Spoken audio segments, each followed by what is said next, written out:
राजनीति में जब जब संवैधानिक संस्थाओं की भूमिका पर बहस छिड़ती है तो बातें सिर्फ कागज तक सीमित नहीं रहती, वो लोगों की सोच और लोकतंत्र की समझ को भी झकझोर देती है।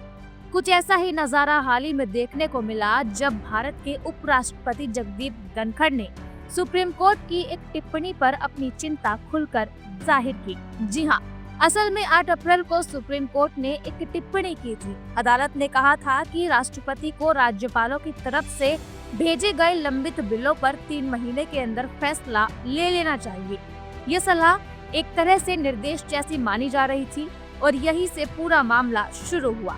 उपराष्ट्रपति जगदीप धनखड़ ने इस पर तीखी प्रतिक्रिया दी। उन्होंने कहा कि राष्ट्रपति को आदेश देना क्या लोकतंत्र के सिद्धांतों के खिलाफ नहीं है? ये कैसा दौर आ गया है जहां जज कानून बना रहे हैं, कार्यपालिका का काम कर रहे हैं और एक सुपर संसद बनते जा रहे हैं। धनखड़ ने ये बातें राज्यसभा के प्रशिक्षकों को संबोधित करते हुए कही। उन्होंने कहा कि भारत के लोकतंत्र में राष्ट्रपति सबसे ऊंचा संवैधानिक पद है और इसे इस तरह आदेश देना संविधान की आत्मा के खिलाफ है।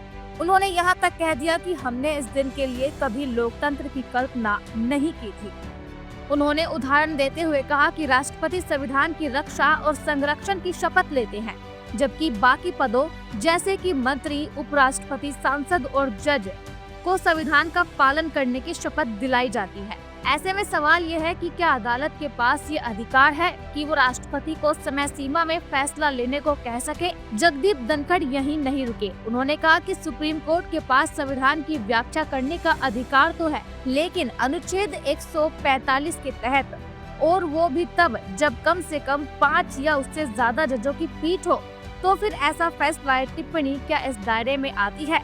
उनकी बातों में साफ साफ झलक रहा था कि वो इस पूरे घटनाक्रम से न सिर्फ असहज है बल्कि चिंतित भी है। उन्होंने कहा कि मेरी चिंताएं बहुत गंभीर है। मैंने कभी नहीं सोचा था कि मुझे अपने जीवन में ये दिन देखना पड़ेगा। इस पूरे मामले में एक तरफ सुप्रीम कोर्ट है जो संस्थाओं को समयबद्ध काम करने की सलाह दे रहा है और दूसरी तरफ उपराष्ट्रपति जगदीप धनखड़ हैं जो इसे संविधान के मूल ढांचों से खिलवाड़ मान रहे हैं।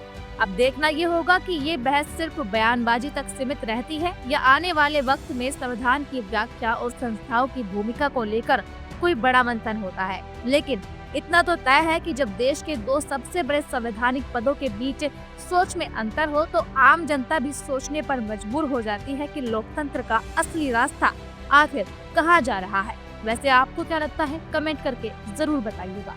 इस तरह की और वीडियोस देखने के लिए हमारे YouTube चैनल को सब्सक्राइब करें, बेल आइकन दबाना ना भूलें। यदि आप हमारा ये वीडियो Facebook पर देख रहे हैं तो पेज को लाइक और फॉलो जरूर करें। हमारे अन्य सोशल मीडिया पेजेस से भी जुड़े।